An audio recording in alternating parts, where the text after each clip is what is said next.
What's good, gamers? We're back at it. It's one of my absolute favorite episodes today as we compare the sub and the dub for the milk delivery episode. Woo! Let's fucking go! It's awesome. I'm such a big fan of this episode. Roshi delivers a lot of memorable quotes throughout the episode. Um, so it's just a really great episode to kind of learn what the Turtle Hermit School is like. Um, we can learn different things from every school in Dragon Ball that Goku attends, but the Turtle Hermit is the primary one, in my opinion, and I think it provides the most valuable uh, insight. But episode starts.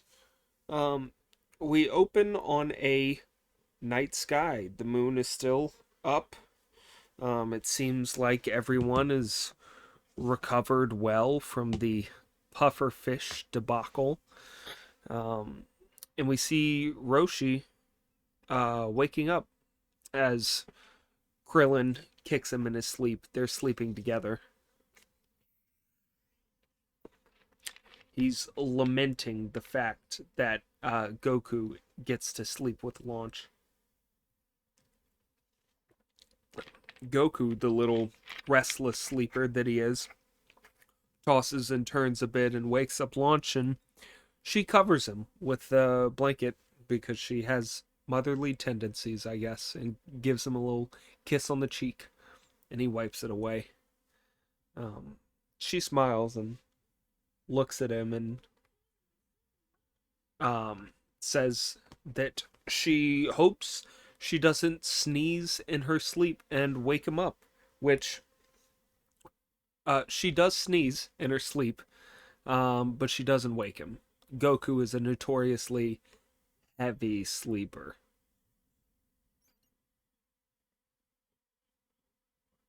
Oh, okay. In the dub, it seems like they don't show her sneezing in her sleep, I don't think. I didn't hear it, but it might have been there. Her actually sneezing. In the sub specifically, she questions why her personality and hair color change, but she doesn't say anything about hoping that she doesn't wake Goku up. Um, so a little more consideration towards uh people's sleep schedules, I guess, in the dub. Um, but some time passes. We see an alarm clock hanging from the ceiling by a string, uh, getting set off, and it appears to be 4:30. Um, Krillin is upset that it is 4:30 in the morning. Um, and Roshi's like, "Stop your fucking bitching." And then he goes upstairs to wake Goku, while once again lamenting that um, he doesn't get to sleep with Launch. So he takes a little peek through the peephole before he barges into the room, and he sees Launch's body uh, through the keyhole, um, and gets a nosebleed and has to like chop himself on the back of the neck to stop it, I guess. I'm not sure what that does. Um, but he walks over just to pull the blanket back a little bit, and we see a little bit of her hair peeking out. It's blonde, so we know that she's sneezed in her sleep at some point. But I guess he couldn't see it, so he pulls the blanket back a little bit, and he sees it, and he jumps back. He's like, "Oh, better not wake her. I gotta be quiet while I'm trying to get Goku's attention." So he grabs a broomstick and starts poking him with it to kind of wake up uh, Goku. And he does wake up, and naturally, Goku's very loud as soon as he wakes up.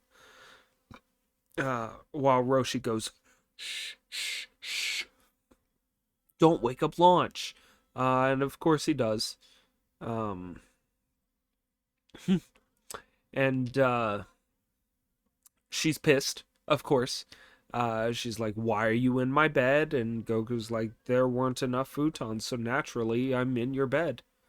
Um, so she pulls out the gun that was underneath her pillow and shoots Goku in the forehead, um, or in the chest. I can't quite tell. He's got a little rip on his shirt that might be from a bullet hole. Um, she she withstands a kick from Goku as he retaliates after being shot because he doesn't understand why she would lash out at him for fucking sleeping. Um, he knocks her out. She lays a little sillily on the floor, I suppose is a good word for it. She lays in a silly way. Um, and naturally, Roshi wants to go cop a feel, but he doesn't, as Goku calls his attention and says, "Can we go train already?" And he's like, "Oh, this finger? I wasn't going to do anything with this finger. It seems the wind is blowing from the southwest at 2 kilometers per hour." Um,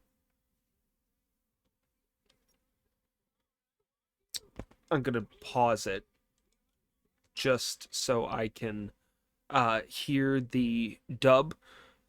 But Goku, Krillin, and Roshi meet outside, and Roshi starts to tell the boys, uh, martial arts isn't about beating people up, and it's not about impressing girls. It's about living a better life. It's to live more comfortably, is essentially what martial arts is, in the sub at least. I'm hearing what he says in the dub.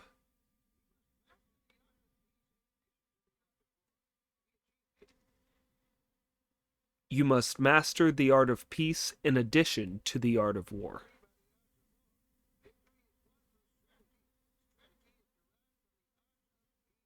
Oh, it's definite. It's like explicitly taken from um the art of war.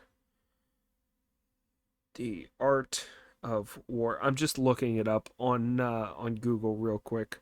The art of war Roshi quote so that I can say it um word for word.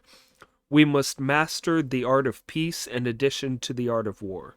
We achieve victory by the art of war. Victory is won through strategy. Strategy is derived from the art of peace.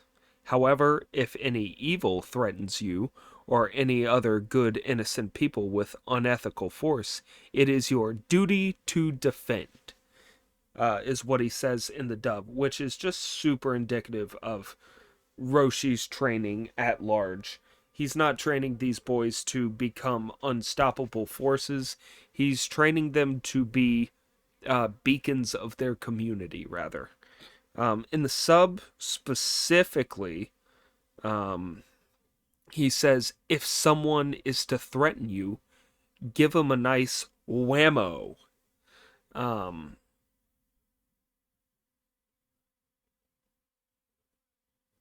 uh, Roshi said,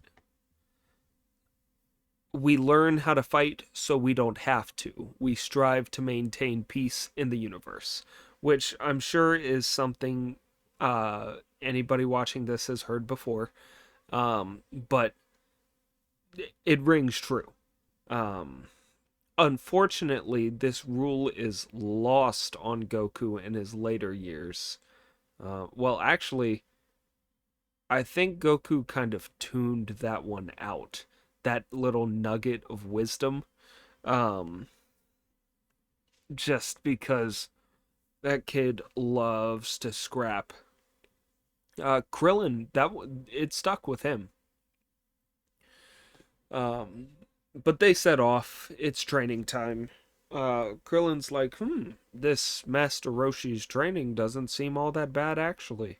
It's not it's not shit. So they go for a light jog and they arrive at the milk hut, I suppose. Um, I guess that's a good thing to call it. The milkman, who appears to be like a ram of some sort, shows Roshi the map for deliveries. And Roshi directs the boys to each pick up a box of milk. There's 6 glasses in each box. Um, and he intends to have the boys uh, hand deliver each carton of milk. The ram is like, "You're not taking the helicopter? Uh, the milk will go bad if you take too long." And Roshi's like, "Don't worry about it. I got him." Um, Krillin asks if delivering milk is actually training, and Roshi says, "Of course it is." Um, and then leads them on their way. I'm gonna rewind actually, just to hear his directions, making sure that it's the same distance in the dub versus the sub.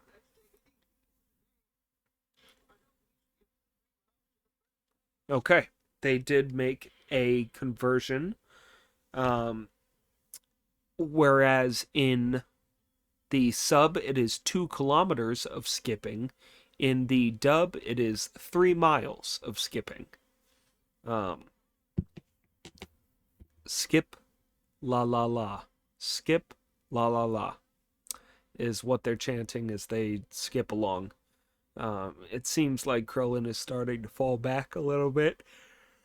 Perhaps he underestimated the training a little bit, but Goku seems to be having the time of his life. He's just kind of enjoying skipping along behind his master.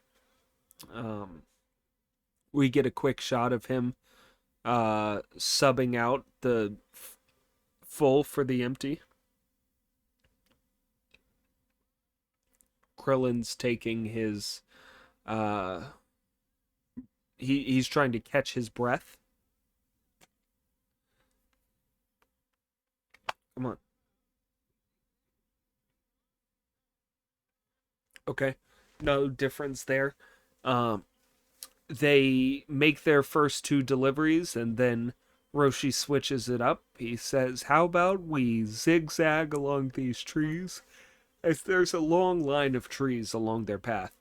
And he says, "How about we zigzag along them for the entire way until we reach the next location?" And naturally, Krillin, the uh, lazy little boy he is,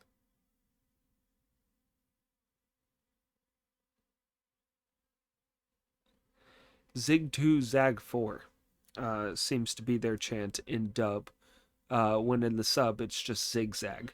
But Krillin, the lazy little boy that he is, cheats after Roshi and Goku get far enough ahead, and he just runs in a straight line. And Roshi's like, "It won't bother me if you quit."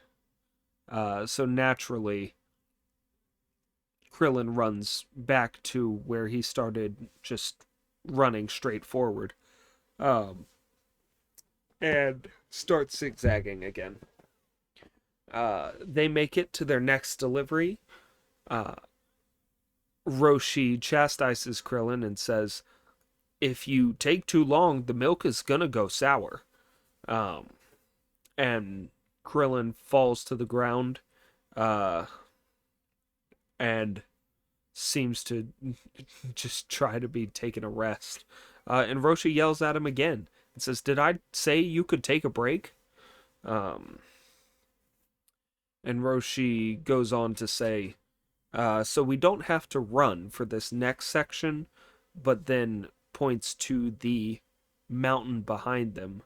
It is many, many steps up this mountain that they have to carry this box of milk, which, if you've ever like worn weights or carried, if you've moved up flights of stairs, you know what kind of exercise it is. It's a little rough. Um, but it's a very tall mountain, uh, and they're suffering through it. Roshi's like, "Ah, Goku made it first. Nice." Goku asks if he can just use the Nimbus, and Roshi says, "What kind of training would that be?" And then he begins to reminisce about um, Ox King and Gohan um, going through the same training many, many years ago.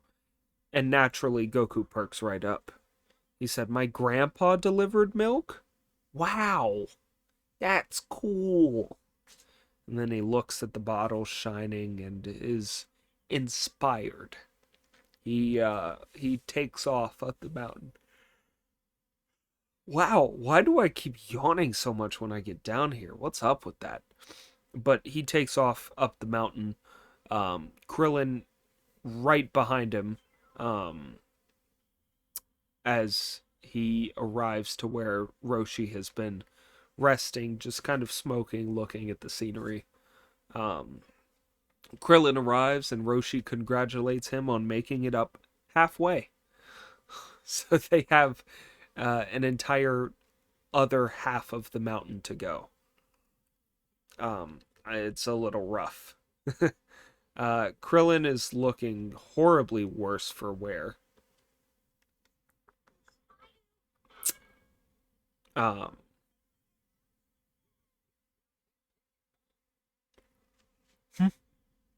um, okay. There is a.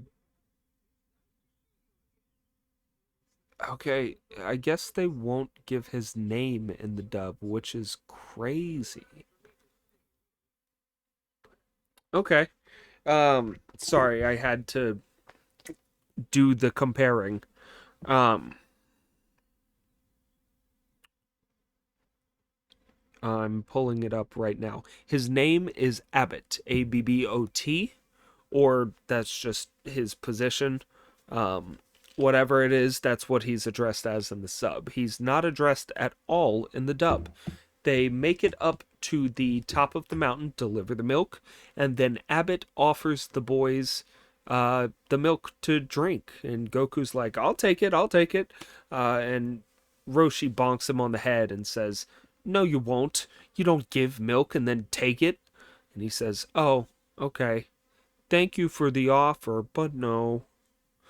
Um, Whereas in the sub, he just greets the Abbott, or greets Abbott in an informal way, and then Roshi bonks him and he greets him with the formal way. Um, so little difference there. Uh, and Abbott asks how uh, how the boys are coming along, and Roshi explains that he thinks they might be able to um,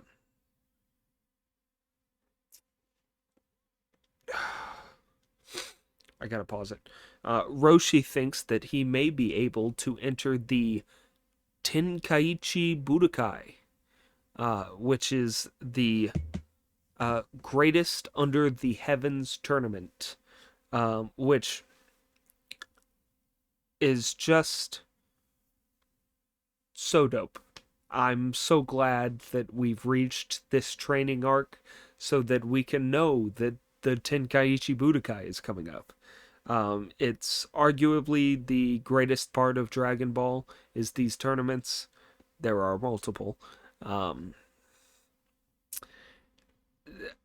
there's just something magical about them. Tenkaichi translates roughly to best under the heavens, and Budokai is just tournament. Um, He explains that the greatest fighters from around the world gather. Only 8 are allowed to actually be in the tournament, so they have the preliminaries, and then the tournament consists of a bracket of 8 people. Naturally, Krillin and Goku want to enter the Tenkaichi Budokai, and Roshi says that um, he does not want them to make their goal that they become the greatest under the heavens, because life just isn't that easy. Um, he wants them to use the Budokai as a motivator for their training so they have something to work towards and get better results. Elsewhere, we see Yamcha at the uh, Sengokuichi Dojo in Metro West, which translates to Best of Three Countries Dojo. And he is just cleaning house. He is absolutely ruining everyone in there. Um, he walked in and said that he would clean house, and naturally everyone came for him, and he just, I don't know. He's got the hands. He's clean with it. It's that simple. Um, Big dude uh rolls up, largest guy in the dojo. He's like, I dare you to try to fuck with me. And Yamcha's like, I dare you to withstand my attack. And he says, bring it on. And Yamcha goes into the Wolf Fang Fist and knocks him out in one hit. And he looks like an idiot while he's laying down. So that's just exactly what you want from uh, a defeated opponent. Puar naturally, Puar, Oolong, and Bulma are watching from a window nearby. Um, Puar says, naturally, Yamcha's gonna win the Tenkaichi tournament. And Bulma's like, well, Goku might enter too, and he's pretty strong. And Puar yells at them, yeah, but Yamcha's stronger. So Puar has this like crazy, I don't know if it's respect or like a crush on Yamcha, but whatever it is, Puar's got it bad for Yamcha. Um, we circle back and we see Goku, Krillin, and uh, Roshi crossing a. Uh, it's the same fucking thing as yesterday. A canyon. Canyon is the word I was looking for. They're crossing a canyon with a tree stump, still carrying milk cartons. They make it over the canyon, and they have to trudge through a desert, being careful to move quickly because it seems like the desert may be full of quicksand. Roshi said if you take too long, the sand will swallow you. So, and then they have to cross a babbling brook, we'll call it, a ravine maybe, uh, rapids. They have to cross rapids just before a waterfall, with the milk, being careful to not taint it. And then they're being chased by a dinosaur and have to run fast enough to get away from him. They make it back to the island and look absolutely exhausted. Um, Roshi says, this will be your early morning training every day for 8 months. Now that we've concluded your early morning training, it's time for morning training. They're shocked. They're like, there's no way. No, no. But yes, actually, way. Um, and that's the end of the episode. So, hope you enjoyed it. This is one of my favorite episodes. I just really love the training arcs from Roshi. It's really cute watching them run around with the milk, and it's super inspiring. And you can do modern thing or like regular everyday things and still be training. Um, but yeah, hope you enjoyed. Like, comment, subscribe, bell icon. Bye.